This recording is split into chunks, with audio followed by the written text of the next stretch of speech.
गुरुरेव गतिः गुरुमेव भजे गुरुणैव सहास्मि नमो गुरवे न गुरोः परमं शिशुरस्मि गुरोर्मतिरस्ति गुरौ मम पाहि गुरो गुरुरेव गतिः गुरुमेव भजे गुरुणैव सहास्मि नमो गुरवे न गुरोः परमं शिशुरस्मि गुरोर्मतिरस्ति गुरौ मम पाहि गुरो गुरुरेव गतिः गुरुमेव भजे गुरुणैव सहास्मि नमो गुरवे न गुरोः परमं शिशुरस्मि गुरोर्मतिरस्ति गुरौ मम पाहि गुरो श्रीशैलेशदयापात्रं धीभक्त्यादिगुणार्णवं यतीन्द्रप्रवणं वन्दे रम्यजामातरं मुनिं लक्ष्मीनाथसमारम्भां नाथयामुनमध्यमाम् अस्मदाचार्यपर्यन्तां वन्दे गुरुपरम्पराम् वक्रतुण्डमहाकाय कोटिसूर्यसमप्रभ अविघ्नं कुरु मे देव सर्वकार्येषु सर्वदा सरस्वती नमस्तुभ्यं वरदे कामरूपिणि विद्यारम्भं करिष्यामि सिद्धिर्भवतु मे सदा हयग्रीव हयग्रीव हयग्रीवेति यो वदेत् तस्य निस्सरते वाणी जह्नुकन्या प्रवाहवत् असाध्य साधक स्वामिन् असाध्यं तव किं वद रामदूत दया सिन्धो मत्कार्यं साधय प्रभो विना वेङ्कटेशं ननाथो ननाथः सदा वेङ्कटेशं स्मरामि स्मरामि हरे वेङ्कटेश प्रसीद प्रसीद प्रियं वेङ्कटेश प्रयच्छ प्रयच्छ असाध्य साधक स्वामिन् असाध्यं तव किं वद रामदूत दया सिन्धो मत्कार्यं साधय प्रभो वसुदेवसुतं देवं कंसचाणूरमर्दनं देवकी परमानन्दं कृष्णं वन्दे जगद्गुरुम्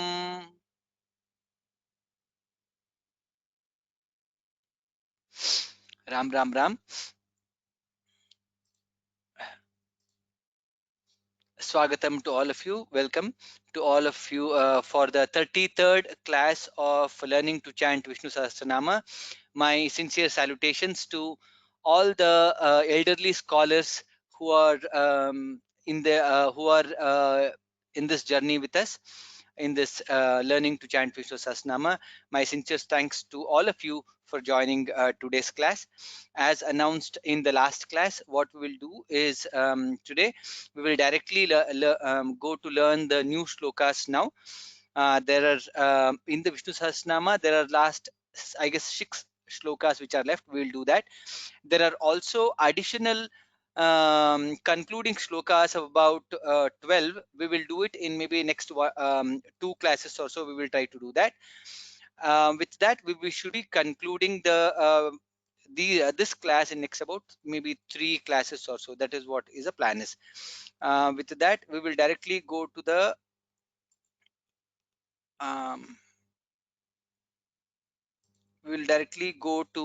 learning the new shlokas. I guess we need to learn from Parvatyuvacha. We will directly go there, and as announced earlier today, from 8 to 8:30, what we will also do is we will also try to understand the Mahatmya of chanting Vishnu Sahasranama. That is what we will do from 8 to 8:30 after we learn this shloka, right? With that, Rashmi, Astiva. अस्मि दृश्यते किल screen दृश्यते वा न दृश्यते पार्वत्युवाच सर न दृश्यते स्क्रीन् न दृश्यते वा न दृश्यते क्षम्यताम्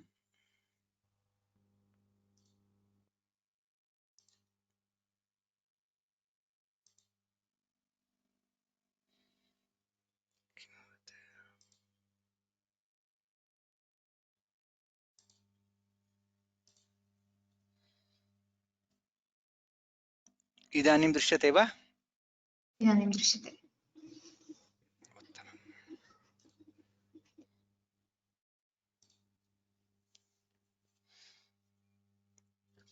पार्वत्युवाच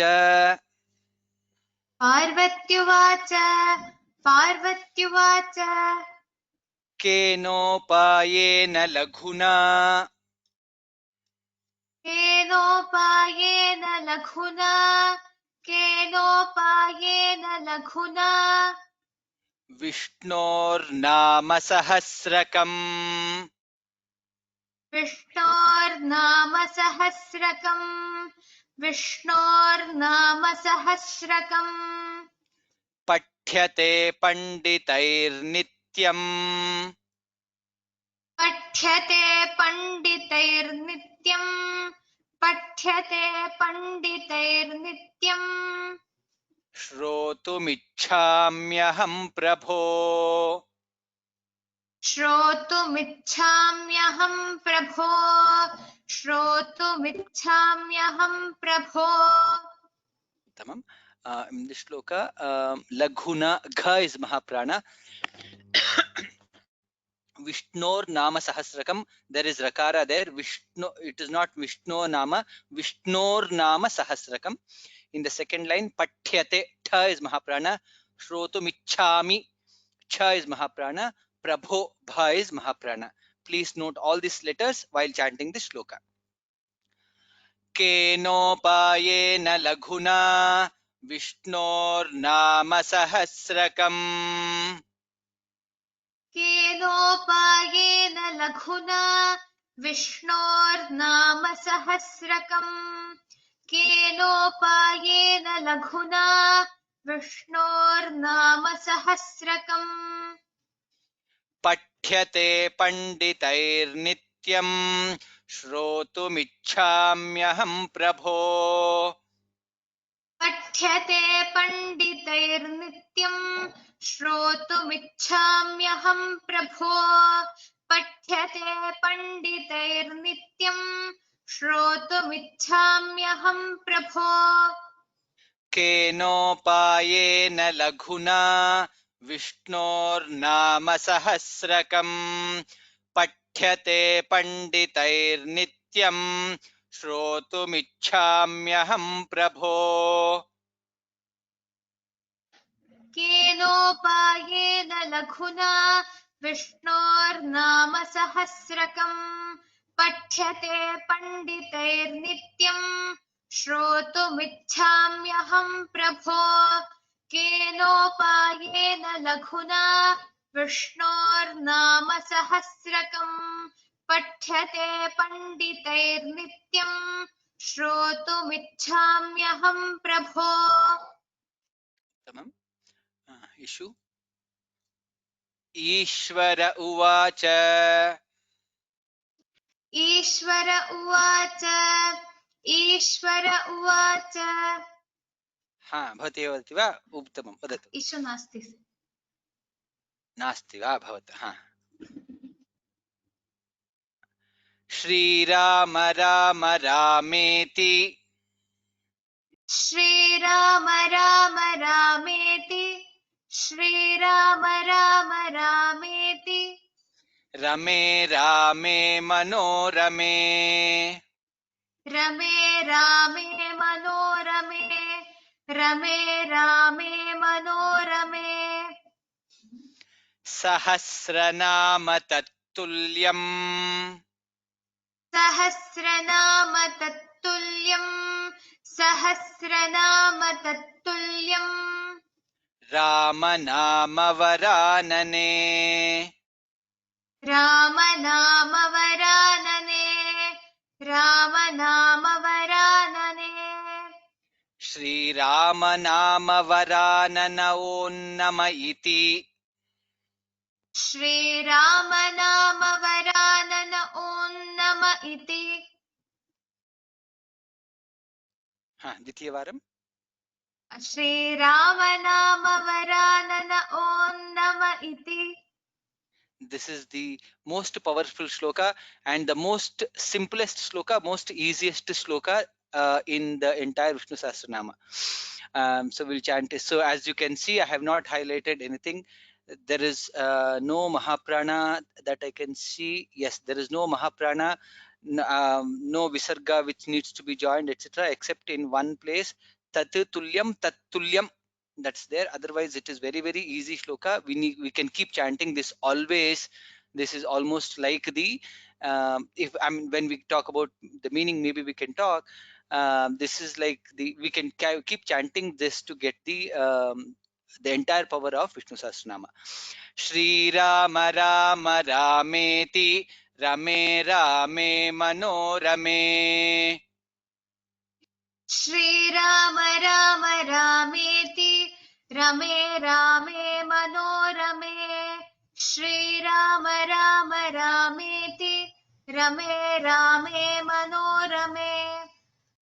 Sahasranama Tattulyam Ramanama Varanane. सहस्रनाम तत्तुल्यं रामनामवरानने. सहस्रनाम तत्तुल्यं रामनामवरानने. Shri Rama Rama Rameti Rame Rame Manorame. Sahasranama Tattulyam Ramanama Varanane. Trivaram Rashmi. Shriram Ram रामेति रमे रामे मनोरमे. सहस्रनाम तत्तुल्यं रामनामवरानने. श्रीराम राम रामेति रमे रामे मनोरमे. सहस्रनाम तत्तुल्यं रामनामवरानने. श्रीराम राम रामेति रमे रामे मनोरमे. सहस्रनाम तत्तुल्यं रामनामवरानने. Shri Rama Nama Varanana Om Nama Iti. Shriram नाम वरानन ॐ नम इति. श्रीराम नाम वरानन ॐ नम इति. उत्तमम्. इषु आगतवती वा? नास्ति. आगच्छति. भवतु. ब्रह्मोवाच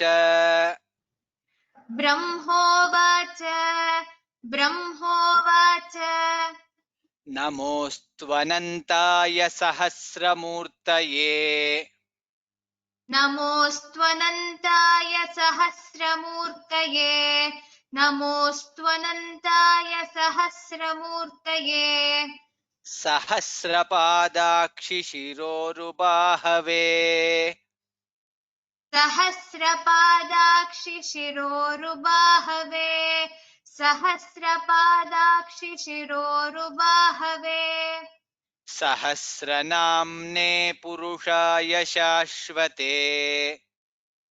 सहस्रनाम्ने पुरुषाय शाश्वते.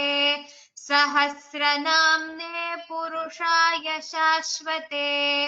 सहस्रकोटियुगधारिणे नमः. सहस्रकोटियुगधारिणे नमः. सहस्रकोटियुगधारिणे नमः. सहस्रकोटियुगधारिणे ॐ नम इति. सहस्रकोटियुगधारिणे ॐ नम इति. Go ahead. सहस्रकोटियुगधारिणे ॐ नम इति. In some books you will also find Sahasrakoti Yugadharine Nama Om Nama Iti. That is also correct. You can say that also. In this shloka, again, one of very powerful shloka. In the second line, you have Yugadharine Namaha. Dha is Mahaprana. Otherwise, comparatively simpler shloka. नमोऽस्त्वनन्ताय सहस्रमूर्तये सहस्रपादाक्षि शिरोरुबाहवे. नमोऽस्त्वनन्ताय सहस्रमूर्तये सहस्रपादाक्षि शिरोरुबाहवे. नमोऽस्त्वनन्ताय सहस्रमूर्तये सहस्रपादाक्षि शिरोरुबाहवे. सहस्रनाम्ने पुरुषाय शाश्वते सहस्रकोटियुगधारिणे नमः. सहस्रनाम्ने पुरुषाय पुरुषाय शाश्वते सहस्रकोटियुगधारिणे नमः सहस्रनाम्ने पुरुषाय शाश्वते सहस्रकोटियुगधारिणे नमः. Second line is also it will also improve us our pronunciation in sa, sha, sha, all the three letters, because all the three letters are present in the second line. That will, please note those things. Sahasra namne sa, purushaya sha, then shashvate shakara. Note all these letters also. नमोऽस्त्वनन्ताय सहस्रमूर्तये सहस्रपादाक्षिशिरोरुबाहवे सहस्रनाम्ने पुरुषाय शाश्वते सहस्रकोटियुगधारिणे नमः. नमोऽस्त्वनन्ताय सहस्रमूर्तये सहस्रपादाक्षिशिरोरुबाहवे सहस्रनाम्ने पुरुषाय शाश्वते सहस्रकोटियुगधारिणे नमः नमोऽस्त्वनन्ताय सहस्रमूर्तये सहस्रपादाक्षिशिरोरुबाहवे सहस्रनाम्ने पुरुषाय शाश्वते सहस्रकोटियुगधारिणे नमः. सहस्रकोटियुगधारिणे ॐ नम इति. सहस्रकोटियुगधारिणे ॐ नम इति. सहस्रकोटियुगधारिणे ॐ नम इति. सञ्जय उवाच. सञ्जय उवाच. सञ्जय उवाच. यत्र योगेश्वरः कृष्णः. यत्र योगेश्वरः कृष्णः. यत्र योगेश्वरः कृष्णः. यत्र पार्थो धनुर्धरः. यत्र पार्थो धनुर्धरः. यत्र पार्थो धनुर्धरः. तत्र श्रीर्विजयो भूतिः. तत्र श्रीर्विजयो भूतिः. तत्र श्रीर्विजयो भूतिः. ध्रुवा नीतिर्मतिर्मम. ध्रुवा नीतिर्मतिर्मम. ध्रुवा नीतिर्मतिर्मम. In this shloka, yatra yogeshwarah krishnah. So when we are joining and telling, we will say yatra yogeshwarah krishno yatra partho dhanurdharah. That's how we chanted. Yatra partho tha is mahaprana, dhanurdharah, there are two dha mahapranas. In the second line, tatra shrir vijayo bhutihi, bha is mahaprana, dhruva dha is mahaprana, dhruva nitir matir mama. Note all these letters when chanting the shloka. यत्र योगेश्वरः कृष्णः. यत्र पार्थो धनुर्धरः. यत्र योगेश्वरः कृष्णः. यत्र पार्थो धनुर्धरः. यत्र योगेश्वरः कृष्णः. यत्र पार्थो धनुर्धरः. तत्र श्रीर्विजयो भूतिः. ध्रुवा नीतिर्मतिर्मम. तत्र श्रीर्विजयो भूतिः. ध्रुवा नीतिर्मतिर्मम. तत्र श्रीर्विजयो भूतिः. ध्रुवा नीतिर्मतिर्मम. यत्र योगेश्वरः कृष्णो यत्र पार्थो धनुर्धरः. तत्र श्रीर्विजयो भूतिः. ध्रुवा नीतिर्मतिर्मम. यत्र योगेश्वरः कृष्णो यत्र पार्थो धनुर्धरः. तत्र श्रीर्विजयो भूतिः. ध्रुवा नीतिर्मतिर्मम. यत्र योगेश्वरः कृष्णो यत्र पार्थो धनुर्धरः. तत्र श्रीर्विजयो भूतिः. ध्रुवा नीतिर्मतिर्मम. मतिर्मम। श्रीभगवानुवाच श्रीभगवानुवाच श्रीभगवानुवाच अनन्याश्चिन्तयन्तो माम् अनन्याश्चिन्तयन्तो माम् अनन्याश्चिन्तयन्तो माम् ये जनाः पर्युपासते ये जनाः पर्युपासते ये जनाः पर्युपासते तेषां नित्याभियुक्तानां तेषाम् नित्याभियुक्तानाम्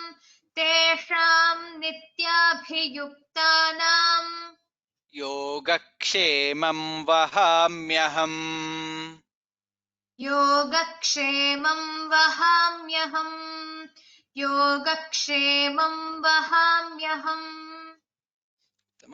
In this shloka, Sri Bhagavanuvacha, Bha is Mahaprana, Ananyas Chintayanto Mam. It is Sha, not Sa.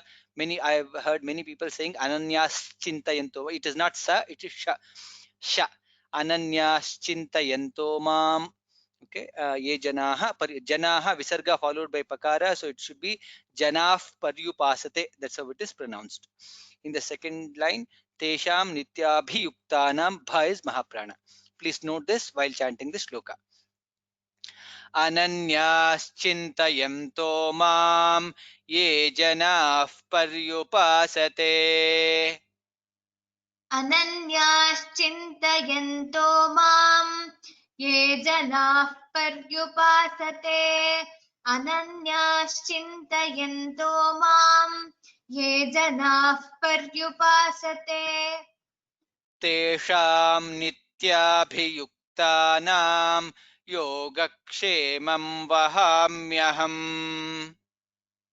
तेषाम् नित्याभियुक्तानाम् योगक्षेमं वहाम्यहम् तेषाम् नित्याभियुक्तानाम् योगक्षेमं वहाम्यहम्।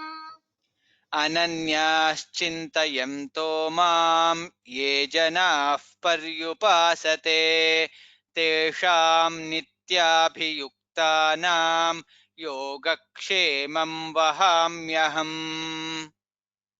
अनन्याश्चिन्तयन्तो माम् ये जनाः पर्युपासते तेषाम् नित्याभियुक्तानाम् योगक्षेमं वहाम्यहम्। अनन्याश्चिन्तयन्तो माम् ये जनाः पर्युपासते तेषाम् नित्याभियुक्तानाम् योगक्षेमं वहाम्यहम्। परित्राणाय साधूनां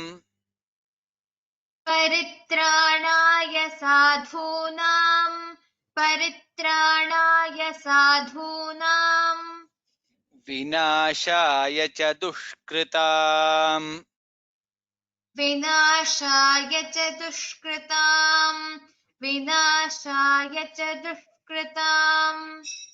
धर्म संस्थापनार्थाय धर्म संस्थापनार्थाय संभवामि युगे युगे। संभवामि युगे युगे। In this shloka, paritranaya sadhunam, dha is mahaprana and it is dirgha sadhunam. So it is note that in the second line, dharma dha again is mahaprana, samsthapanarthaya. There are two tha mahaprana, samsthapanarthaya. Tha again is mahaprana, sambhavami bha again is mahaprana. Please note all this shloka, all these letters while chanting the shloka. परित्राणाय साधूनां विनाशाय च दुष्कृताम् परित्राणाय साधूनां विनाशाय च दुष्कृताम् परित्राणाय साधूनां विनाशाय च दुष्कृताम् धर्म संस्थापनार्थाय संभवामि युगे युगे। धर्म संस्थापनार्थाय संभवामि युगे युगे धर्म संस्थापनार्थाय संभवामि युगे युगे परित्राणाय साधूनां विनाशाय च दुष्कृताम् धर्म संस्थापनार्थाय संभवामि युगे युगे। परित्राणाय साधूनां विनाशाय च दुष्कृताम् धर्म संस्थापनार्थाय संभवामि युगे युगे परित्राणाय साधूनां विनाशाय च दुष्कृताम् धर्म संस्थापनार्थाय संभवामि युगे युगे आर्ताविषण्णाः आर्ताविषण्णाः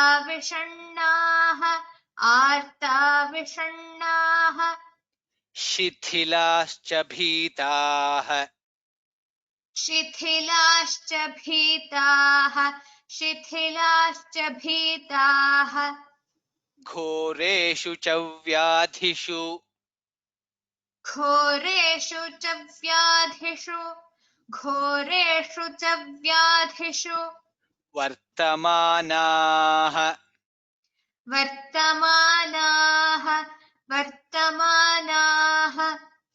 संकीर्त्य नारायण शब्दमात्रम्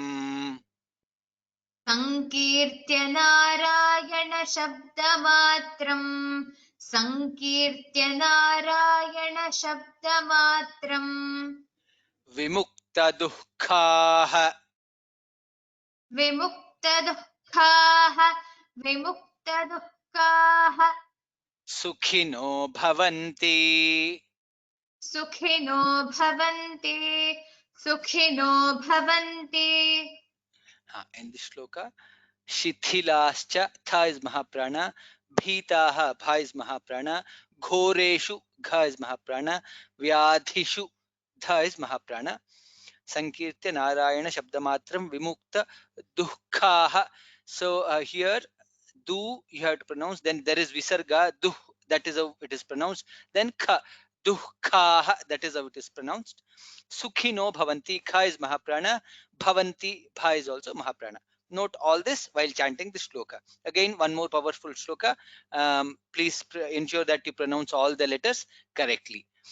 आर्ता विषण्णाः शिथिलाश्च भीताः घोरेषु च व्याधिषु वर्तमानाः आर्ताविषण्णाः शिथिलाश्च भीताः घोरेषु च व्याधिषु वर्तमानाः आर्ताविषण्णाः शिथिलाश्च भीताः घोरेषु च व्याधिषु वर्तमानाः संकीर्त्य नारायण शब्दमात्रम् विमुक्तदुःखाः सुखिनो भवन्ति संकीर्त्य नारायण शब्दमात्रम् विमुक्तदुःखाः सुखिनो भवन्ति संकीर्त्य नारायण शब्दमात्रम् विमुक्तदुःखाः सुखिनो भवन्ति आर्ता विषण्णाः शिथिलाश्च भीताः घोरेषु च व्याधिषु वर्तमानाः संकीर्त्य नारायण शब्दमात्रम् विमुक्तदुःखाः सुखिनो भवन्ति। त्रिवारम् आर्ताविषण्णाः शिथिलाश्च भीताः घोरेषु च व्याधिषु वर्तमानाः संकीर्त्य नारायण शब्दमात्रं विमुक्तदुःखाः सुखिनो भवन्ति आर्ता विषण्णाः शिथिलाश्च भीताः घोरेषु च व्याधिषु वर्तमानाः संकीर्त्य नारायण शब्दमात्रं विमुक्तदुःखाः सुखिनो भवन्ति आर्ता विषण्णाः शिथिलाश्च भीताः घोरेषु च व्याधिषु वर्तमानाः संकीर्त्य नारायण शब्दमात्रं विमुक्तदुःखाः सुखिनो भवन्ति कायेन वाचा मनसेन्द्रियैर्वा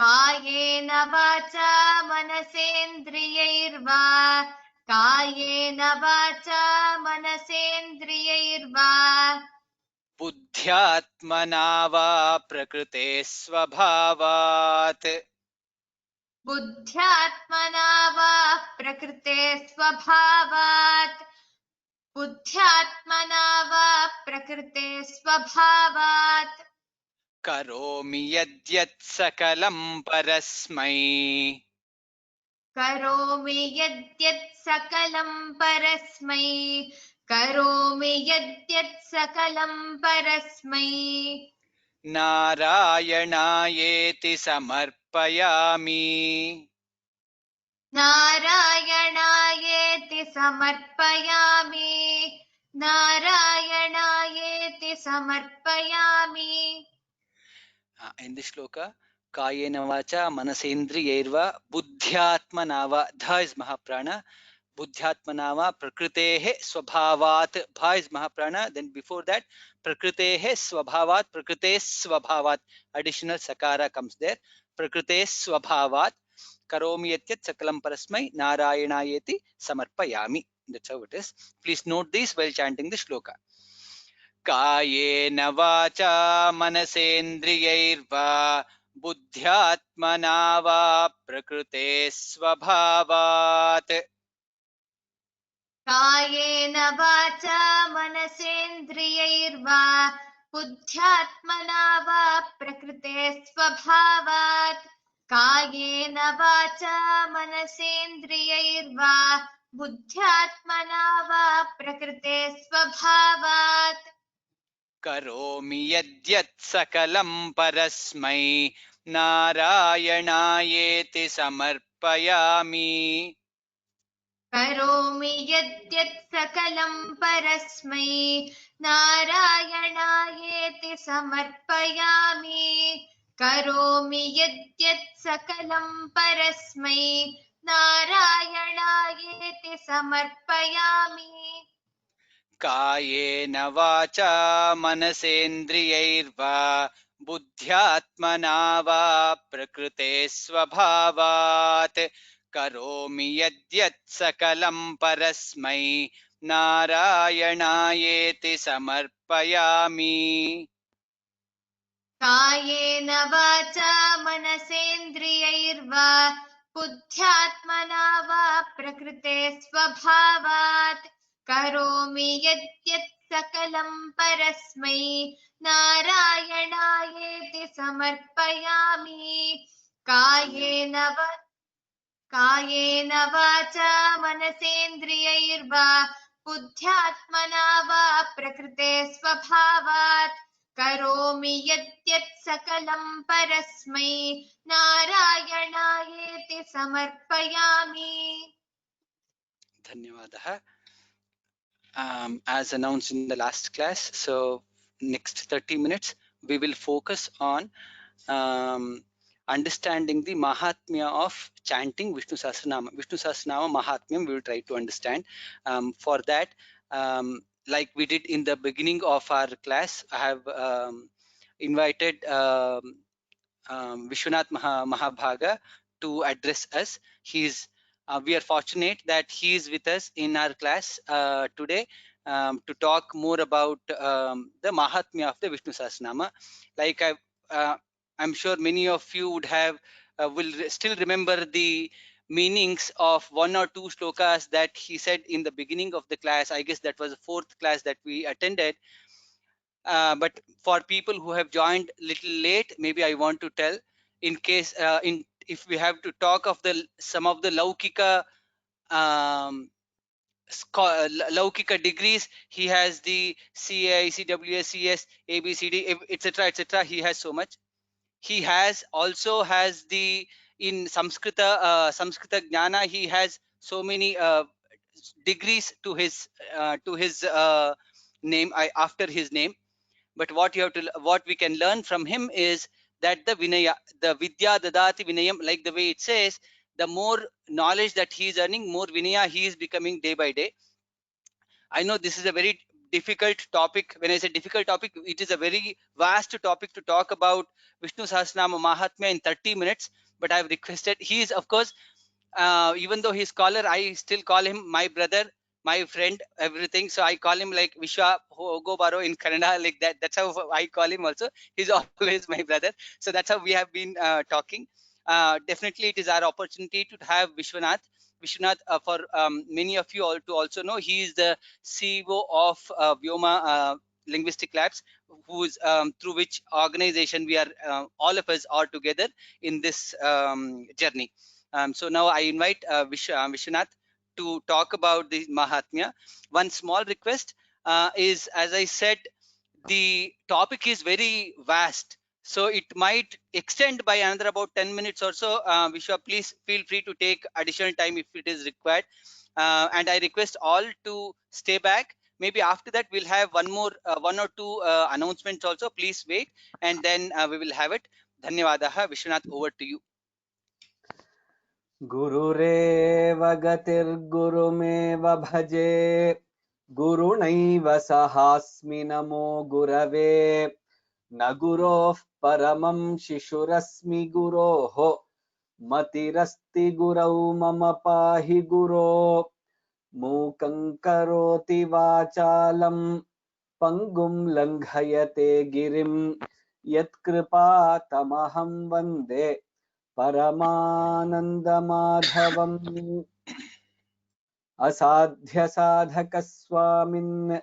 असाध्यं तव किं वद रामदूतदया सिन्धो मत्कार्यं साधय प्रभो। सर्वेभ्यः Ram Ram Ram.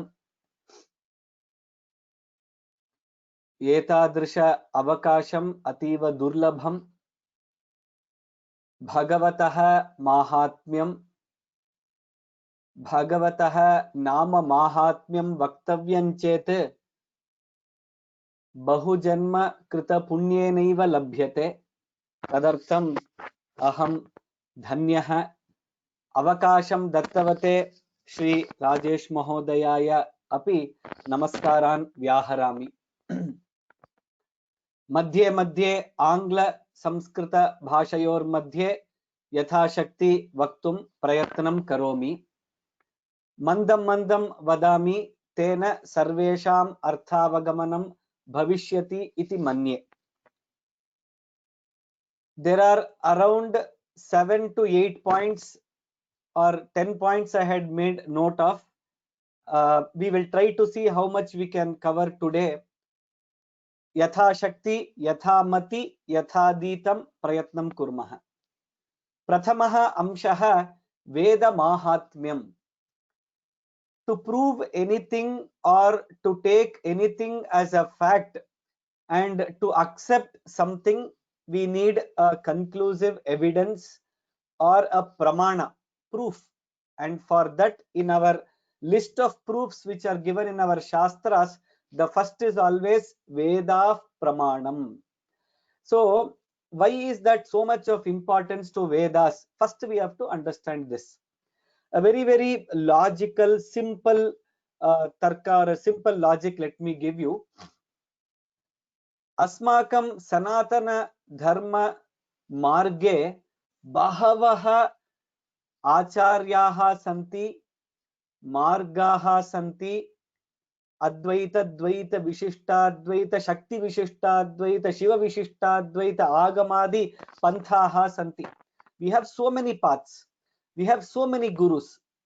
Now, whatever path people may take, whatever the Acharya may give as Upadesha, what is that single foundation or single north pole, what we call in our management terms, what is that single place everybody will show and say it is said like this here?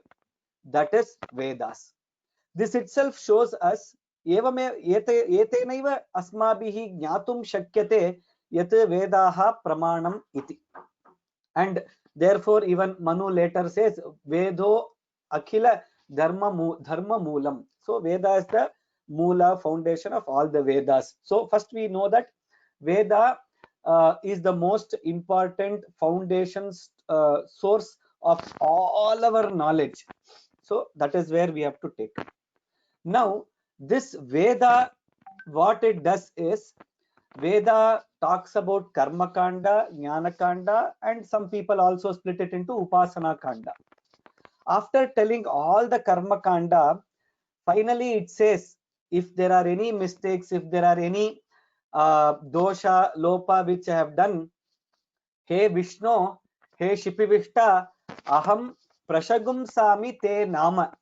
I praise your name, and by telling that name, let me be absolved of all the knowing, unknowing, dosha, lopa, mantra lopa, tantra lopa, kriya lopa, swara lopa, nyuna, atirikta, vismriti, viparyasa. There is a big list which people tell always. So for all that, what is that single prayaschitta they tell is Bhagavan Nama Japaha.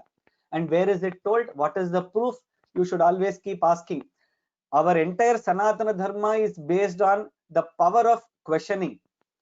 Today many people tell in Shastras and all, it is only written and people have to follow. No, it is there are always two different sets. We should be aware of the situation or the place, and based on that we have to adjust ourselves. In the Karma Kanda it is about following. In the Jnana Kanda it is purely about questioning and then understanding. So at the end of the Karma Kanda, after all talking about all the Kamya, Karma and many things, finally the Vedas, and this mantra comes in various places. In Rig Veda it comes in Kautamiya Shaka, Maitrayani Shaka, and even in the Yajurveda and the Dvitiya Kanda, Dvitiya Prashna, this mantra comes. Pratatte adya shipi vishtana marya shagum sami vayunani vidwan Tantva grinami tava samataviyan kshayantamasya rajasah parake kimitte Vishnu. So in the Vedas itself, finally it says, if I have done some mistake, let me chant your name, Hey Vishnu, please absolve me of all the mistakes and take care of my requirements. So the Veda Pramana, Veda is the base, Veda is the Pramana, and in the Veda Pramana we have the Pramana of Nama Mahima clearly established.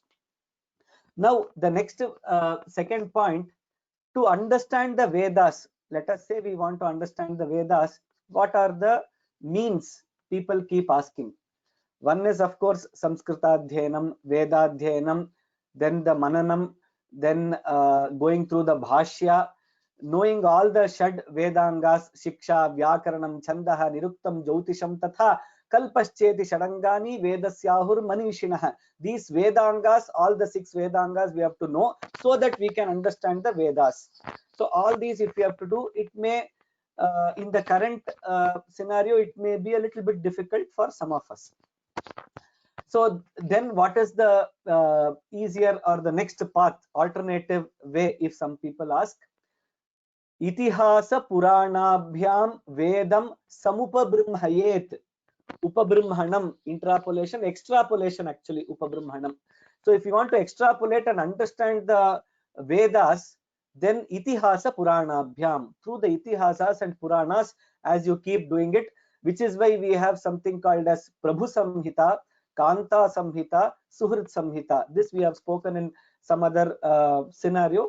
It takes time to explain this, but we have different types of scriptures which play different roles in supporting the minds of people. So we come to Itihasa Purana, which is the second point we are discussing. In Itihasa, Ramayana, Mahabharata, within that Mahabharata Grantha. Again, just a simple statement if I tell, that will give us the greatness of Mahabharata.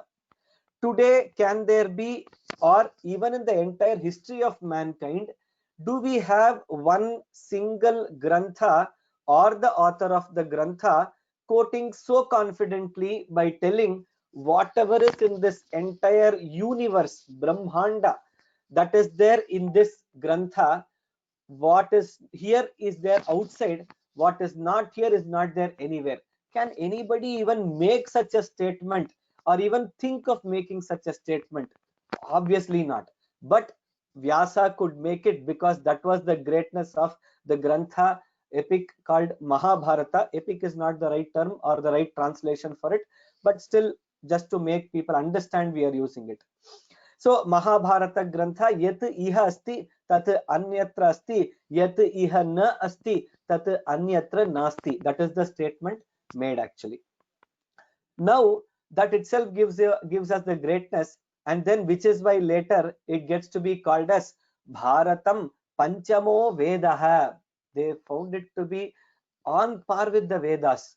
So Bharatam Panchamo Vedaha. So Mahabharatasya Mahatmyam Asmabhihi Idanim Jnatam.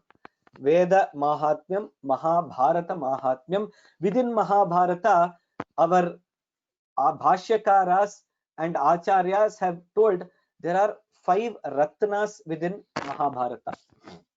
What are those 5 Ratnas? Many of us know about this. Bhagavad Gita, Vidura Niti, Sanatsu Jatiya, Yaksha Prashna, and finally our Vishnu Sahasranamam. These are the 5 Ratnas which we see in the Mahabharata. Now directly coming to the Panchamaharatnas of Mahabharata, knowing them and prioritizing them in our Jnana Sadhana was the objective of my third point, called the Pancharatnas of Mahabharata, and we should try to spend our energy and time on knowing these. Now coming to the fourth point. So the question, the situation of Vishnu Sahasranama, all of us know. The Kshetra, Dharma Kshetra, the Kurukshetra, Shaya on the arrows, our Bhishma Pitamaha is there, and that is when Yudhishthiradayaha, they all come. Krishna opi tatra upasthitaha bhavishyati. Tatra te prichanti asmakam krite kripaya dharman vakshye. Please tell us all the dharmas. So list of all dharmas, Raja Dharma, Stri Dharma, Kula Dharma, Shikshaka Dharma, many dharmas list is told. And after telling all these dharma also, and the important point to note here is in Srimad Bhagavatam, there is a shloka in the first skanda itself. Who all came to listen to this dharma? That itself, the attendees list will tell us how great this whole conversation was between Yudhishthiradayaha and Bhishma, along with the Pratyaksha Sakshi Bhagavan Paramatma Shri Krishna. Tatra Shlokaha evam gacchati tatra Brahma Rishayas sarve Deva Rishayascha sattama Raja Rishayascha tatrasanna drashtum Bharata Pungavam. Ke agataha tatra Deva Rishayah, Brahma Rishayah, Raja Rishayah. So sarve Rishayah yesham eka yojana parimitam shmashru dadi bhavishyati. Tadrishaha sarve Bharatapungam Bhishmam Drashtum Kevalam Darshana Matrena Darshanadeva Sadhavaha Tirthi Kurvanti Tirthani Darshanadeva Sadhavaha. Just by seeing the sadhus, all the papas and all will go away. So all these rishis came, and getting knowledge of these dharmas is a bonus for them. So they all came and stood there, and at that time all the dharmas are already told, and at that time our Yudhishthira asks, which is what we have started in the Vishnu Sahasranama we have seen, and that is a question which all our children, all of us always keep asking. What is that question? If you have to tell it in a very simple way, like what we ask our elders or what children ask us always, tell me something which is very, very simple, but which can give me everything. So don't tell me that I have to study some shastras. Don't tell me that I have to do this yoga. Don't tell me that I have to do this pranayama. I have to go to this gym. I have to do memory exercise. I have to do so much of activities. So all this, if you tell for everything, if you have to put time, then multiple janmas are not sufficient. So alpayasa sadhyam analpa phalam. With less effort, multiple benefit, maximum benefit, minimum effort, maximum benefit. Such kind of one upaya, please tell me, is the summary of the question. And along with that, of course, there are 6 parts to it, which in a very detailed way our acharyas and bhashyakaras keep telling. Kimekam daivatam loke kim vapi ekam parayanam kam stuvantah kam archantah sarve tatra manavaha shubham prapnuyuhu. So worshipping whom or praising whom, everybody will get the shubha. This is the first shloka. Then the second shloka asks for ko dharmaha sarva dharmanam paramaha mataha, which is the greatest dharma. You told me so many dharma, very nice, I will try to follow that, but again it is so big that even knowing the list is very difficult. But out of that, finally tell me which is that greatest dharma, and by telling which kim japan manavaha, tatra again asmabhihi jnatavyam bhavati. What was the shabda used? Jantuhu.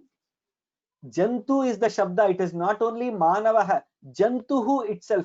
Any jantu, jiva jantu, anything, if it can somehow think of this and hear this or do the japa of it, janma samsara bandhanat. Again, there are a lot of ancillary questions people may ask. I don't know how to chant probably, or sometimes I am not able to chant. Just by listening, is it enough? Again, in the end, they have always told in the end, stuvan yaidam shunuyan nityam yaschapi parikirtayet. So they put the kirtanam later and put the shunuyat, the hearing, in the first place. Yaidam shunuyat nityam. Again, when they use the word nityam or bhaktya, that is the most important part in that. That is the consistency and discipline, which every day if we listen with bhakti, that itself gives. That is why jantuhu is given. Jantuhu janma samsara bandhanat muchyate moksham praptum shaknoti. That is the kind of question which Yudhishthira asked, which all of us ask. Tell me that shortcut or a simple methodology by which I can achieve everything in this life. And that is when they start Bhishma Uvacha. They start with paramam yo mahattejaha paramam yo mahattapaha and stuvan nama sahasrena nityam bhakti samanvitaha. You get everything just by stuvan nama sahasrena nityam every day, which talks about the consistency, discipline as a routine, and bhakti samanvitaha, that devotion. These two, if we have, we will surely get. There is absolutely no doubt about it. So from the Shastra point of view, we are able to see that this Vishnu Sahasranama is the single most dharma which we can follow. So that is the fourth point. Now slowly, not getting too much into the known shlokas and their translations of the Vishnu Sahasranama, because within the Sahasranama, all the shlokas and the translations, most of us are already aware of it, and all the Phalashruti which is there in detail, we are all aware of it. But what are those various levels of Mahatmya of Vishnu Sahasranama? If we have to tell it to the younger generation, how do we tell it? From a Vedic point of view, we saw. From a Mahabharata's greatness, we saw. From a Dharma Shastra's greatness, we have seen. Now, let us see even from a Vedantic instructions. That is, in all our life, there is a guru, and that Guru's Vakya is always Veda Vakya for us. So if we always decide that I will follow my Guru's Veda Vakya, our Guru, if we tell again in all the matas, again Vishnu Sahasranama is one important grantha where commentaries are given by in all the three, Dvaita, Advaita, Vishishtadvaita. So by all the acharyas, commentaries have been given, and if we take Adi Shankara Bhagavat Padacharya in Bhaja Govindam, he again establishes the power of Vishnu Sahasranamam. Katham Geyam Gita. Daily instructions. What are the daily instructions we have to follow? If somebody asks, instruction number 1, Geyam Gita. How much ever possible Bhagavad Gita try to sing. Second, Nama Sahasram. Every day Vishnu Divya Sahasranamam has to be told.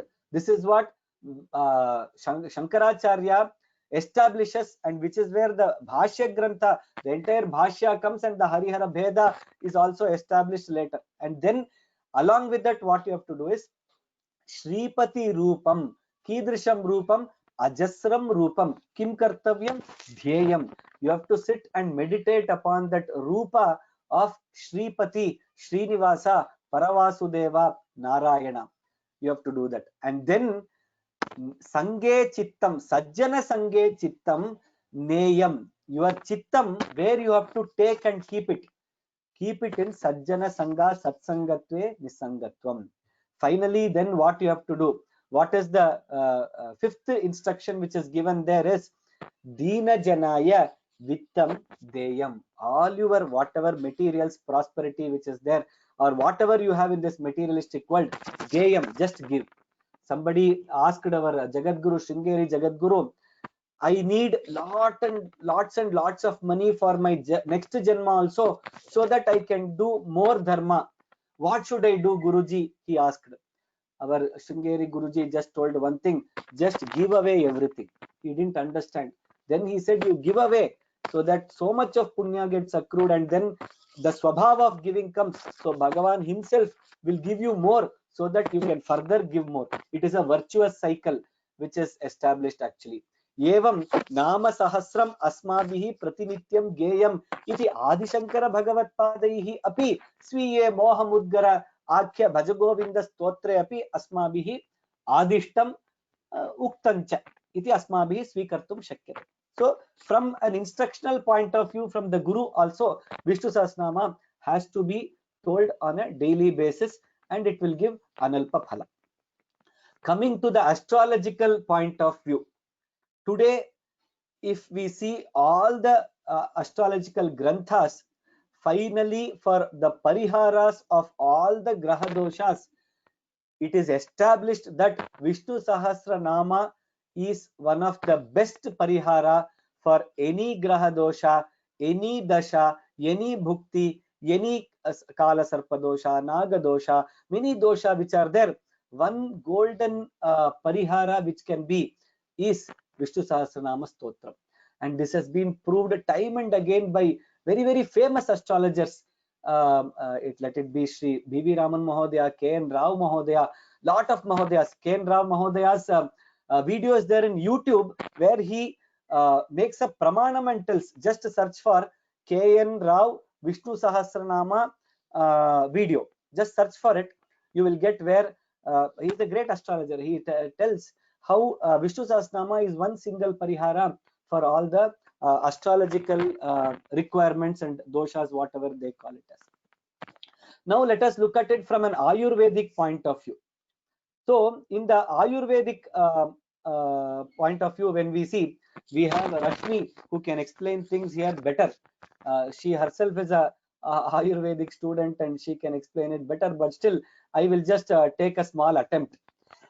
So in the Charaka Samhita, there is a chapter on Jvara Chikitsa itself. So there in that chapter, when we talk about the Jvaras, a lot of classifications have been made. First they start with Vividho Vidibedena Jvaraha Sharira Manasaha. Sharira Jvara, Manasika Jvara. Two types they tell. Punascha Divido Drishtaha Saumyaha Cha Agneya Evava. Saumya Jvara, Agneya Jvara. Then again, antarvegah, bahirvegah, dvividah punaruchyate. Again they go to prakritah, vaikritah, sadhyah, asadhyah, depending on the strength and weakness of that jvara. Punah panchabijo drishtah, dosha, kala, bala, balat. Santatah, satatah, anyedriyuh, tritiyakah, chaturthakah. It goes on and goes on. So like this, there are so much of types of jvara. Now, as they kept on talking about the jvara, any reader will get a little bit perturbed. So we get so much of jvara, what to do? So at that time, later in the same chapter, he goes on, and more towards the end of the chapter, around 310th shloka, he gives a parihara. He starts with the parihara. Somam sanucharam devam samatraganamishwaram pujayan prayata shigram muchyatre vishamajvarat. Okay, that is vishamajvara. But tell us one thing, one capsule, all jvara should go away. What is that single medicine? Vishnum sahasra murdhanam charachara patim vibhum stuvan nama sahasrena jvaran sarvan apohati. So from an Ayurvedic grantha point of view also, when we see this Vishnu Sahasranama has got one of the most Shikarapraya Aushadha status actually. So therefore we get to know the Mahima of Vishnu Sahasranama. Similarly, when we come to the yoga point of view, from an Ashtanga yoga, Vishnu Sahasranama, Yama Niyama, Asana, Pranayama, Pratyahara, Dharana, Dhyana, Samadhi. In all these stages, Vishnu Sahasranama helps us a lot. From a research point of view, those of the modern generation minded friends of ours, you can again go to YouTube, Google, and just do a search 12 weeks of chanting Vishnu Sahasranama and put as a research PDF. So in that you can see research which has been done by many people. They have done a pilot study. Actually, the name of the research is Beneficial Effect of 12 Weeks of Sri Vishnu Sahasranama Chanting on Stress, Cognition, Autonomic Functions, by many people, Kumar, Sai, Shailesh, Archana, Rajagopalan, and many of the people, different physiology people, doctors, all of them have come together. And finally, in the conclusion, I am reading it verbatim here. They say all outcome measures were recorded, and finally we have found, what have we found? And this was done in all the very, very controlled environment with the scientific study. They say depression, anxiety, stress, cortisol was significantly decreased, blood pressure was regulated within normal limits, spatial memory was significantly improved, followed by chanting. So, and then they say further research needs to be done on a bigger audience, and it needs to be actually proved. Also, I think the name of the other scientist, Dr. Pandyaji, I think his name is, wherein they have done mass chanting of Vishnu Sahasranama and prevented natural calamities across seashores actually. This also you can find it, find the research which has been done by them. So from a yogic perspective, it is very, very helpful. Again, from a Panchakosha Vidya, when we say this, we did have a session recently where chanting of any shloka helps in Panchakosha, the Annamaya Kosha, Pranamaya Kosha, Manomaya Kosha, Vijnanamaya Kosha, Anandamaya Kosha. The 5 layers of existence which we have, any shloka helps, but within that, when we do shlokas of Vishnu Sahasranama, clearly there are benefits which are seen. In the research study which I told directly, there's a benefit on the physical part, Annamaya Kosha. Chanting the shlokas gives us pranayama benefits that we have discussed in our Power of Sanskrit. Simple example, let me tell. Kama Deva Kamapala Kami Kantah Kritagamaha. No need to do Kapalabhati at all. Just if you are not able to do Kapalabhati, keep chanting this. Keep your hand on the abdomen and try to chant this 24 times. Kamadevah Kamapalah Kami Kantah Kritagamah Kamadevah Kamapalah. The best medicine for the current situation today is this, and if you are able to do this 24 times every 3 hours or 4 hours or 3 times in a day, it will enhance the capacity of our lungs. And this we did do it, we have done it practically in many of our friends, and we have found this being very effective. So pranamaya kosha, manomaya kosha. In Ayurveda, one school of thought, they say sarve vyadhayah adijaha eva. All diseases are starting from the mind only, apart from the NCDs, all the communicable diseases which are there. So therefore, if we have to cure anything, any disease, we have to directly attack at the manomaya kosha level. And for that, for manomaya kosha, chanting shlokas, singing bhajans, being in satsanga, listening to upanyasas, lectures, doing all these manasika tapas which are there are the only solution. So there also it helps. From a Vijnanamaya Kosha, again when we go to the Bhashya Grantha, just Vishwam Vishnuhu Vashatkaraha, pages and pages of Vyakhyana. As we keep on reading that, we get the real Jnana and Vijnana, which is the Vishesha Jnana, which we need to achieve in our life. And that Jnana Deva Kaivalyam. From Jnana only, we can finally go to the Moksha Sadhana and achieve Mukti. So therefore, for that also it helps. And finally, the Ananda which this Vishnu Sahasranama gives is also unexplainable actually. Again, if we come to the our ancestors, we will try to close with this. I'm just conscious of time. I didn't see the time at all, sorry. So even in our ancestors, they tell what you have to do on a daily basis. Swashakhopanishad Gita Vishnor Nama Sahasrakam Rudram cha Paurusham Suktam Nityam Avartayet Buddha.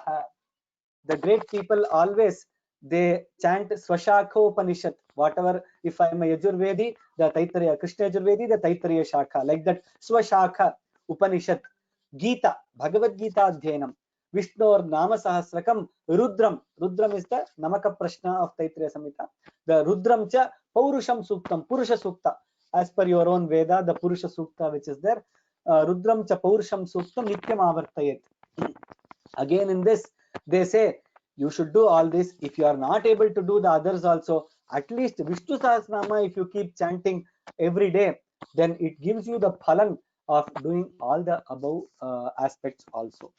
So like this, the greatness of Vishnu Sahasranama, medically, scientifically, yogically, what we saw now, Ayurvedically, what we saw now, from the Shastra point of view also we have seen, physically, pranically, through the chakras, for the cleansing of chakras also, one of the best sadhana is Vishnu Sahasranama.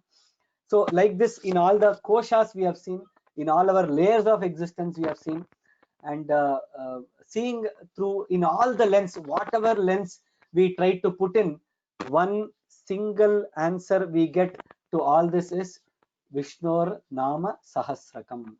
So that kind of Vishnu Sahasranama, all of us have been listening, all of us have been chanting, we have been memorizing. We are all fortunate to learn this kind of a grantha or this Maha Mantra actually from Sri Rajesh Mahodaya. Again, not that Paraspara we are telling about each other, it is not like that. He is my elder brother. We have all grown together, and today also in his entire family, they do not sip a drop of water or take anything in the day without chanting Vishnu Sahasranamam. That is the kind of siddhi and tapas the entire family has done. And today, if any of us have any problems or issues or any roga, any problems, we just pray, tell them, request them, and their chanting has done miracles. I cannot name, but recently our Guruji Pitravaryaha had some troubled times, and by the chanting which their family and our extended family members, the chanting of Vishnu Sahasranama, today we have come back, and we are, many of us are very safely here. purely because of Vishnu Sahasranama. We are a live example for the greatness of Vishnu Sahasranama. एवं यथाधीतं यथामति किंचिदिव मया वक्तुं प्रयत्नः कृतः विष्णुसहस्रनामस्य माहात्म्यम् अधिकृत्य तत्र यदि केचन अंशाः साधूक्ताः चेत् गुरु अनुग्रहेणैव दोषाः सन्ति चेत् अस्माकं मन्दबुद्ध्या एव kindly take the sadhu vachanas which were told, and again we salute at your lotus feet and pray that all of us will chant the Vishnu Sahasranama, and this is one lokakshema karya which we can do daily for everybody, and through this only we can win this entire situation what we are facing today in this world. Sarvebhyah ram ram ram, dhanyavadah. Dhanyavadah Mahodaya, Dhanyavad Vishnatha. Like always, so in all the classes we have been ending the class saying, please chant Vishnu Sahasranama Stotram. This itself will remove all the obstacles that has come to the world. We have been listening this every class. Today we have understood to a great extent how it removes. I hope this is also kind of answered many of the questions. Dhanyavadah Vishwanatha Mahodaya. Because every time we were, so I was only telling, please chant, please chant, please chant. Now it will remove. So now all of us have understood how it will remove all the obstacles, both inside, outside, and also in the external world. Dhanyavadah, Dhanyavada Mahodaya. Just a couple of announcement, like the way I said in the beginning of the class. Even though we have done in the Vishnu Sahasranama, in the book Parayana, it is we have finished in terms of learning. There are 12 more additional concluding shlokas which we will learn in next to two classes. So there will be 2 more classes that we will do along with in terms of the chanting of the Vishnu Sahasranama. I hope all of you have received the form for registering for the Bhagavat Samarpana, either through your memorization or Parayanam. Smaranam or Parayanam, either of the one. If you have not registered, please register. We will be extending it, the form registration time also. Please do register. We will do it. And again, as always, please continue your chanting of Vishnu Sahasranama every day. That itself, as we heard today, we will remove all the obstacles, all the kantaka that has come to the world today. That will go away. Please continue your prayer. So next week we will meet in terms of learning the additional concluding shlokas of the Vishnu Sahasranama. Next week we will meet. Ram Ram Ram. I know today was a little late, but thanks to once again, thanks to Vishwanath Mahodaya. Hope all of you agree that this was a well spent time of 15 minutes extra, because now when we are doing the Vishnu Sahasranama Parayana next time again, with all these Shraddha, we will do it again. With all those Shraddha and all these things and that will always give a lot more power to our chanting. Please continue your chanting. Dhanyavadaha, lokaha samastaha, sukhino bhavantu, ram ram ram. We will meet in the next class. Dhanyavadaha, ram ram ram.